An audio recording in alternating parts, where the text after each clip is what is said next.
Ko whakaingoatia te kapa mamau mo te taumā heke heke hoa whenua.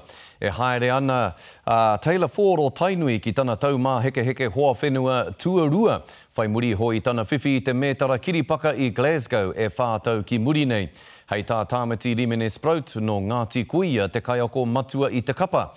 E waiwai tapu ana ia ki tēnei tū whakataetai. Whiria ki te waiwai kia hinga.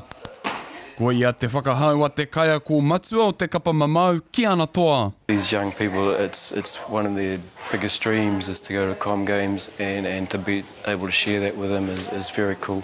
Mō te rangi tonu nei whakaingoatia te kapa mamau mo ngā taumā heke heke hoa whenua e tū mai nei, ko Peter Pourilei no Ngāti Kuia te tātāriki, ka rahina te kapa ki te bura o te ahi. Great being in their corner and being there when they do something cool or being with them when times are tough.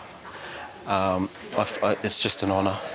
Ahakoa he waiwai tapu ki ngā taumā heke heke nei, kua roa a Pourilei ne whakakua nei ngā mahi mamau ki Aotearoa tonu. I've known them all for a long time and watched them develop and been in their corner quite often. Ko te uri o Tainui waka ko Taylor Ford te tau tōhito, i riro ia e te metara parahi ngā taumā heke heke hoa whenua ki Glasgow, he whātau ki muri.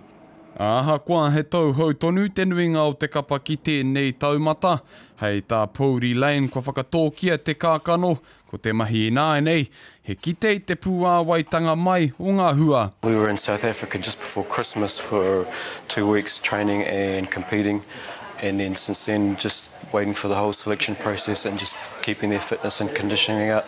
Now that the team's announced, they'll just dig in and do those final preparations. Katimata te wahanga mamau hei te whitu o ngā rā o paenga whawha.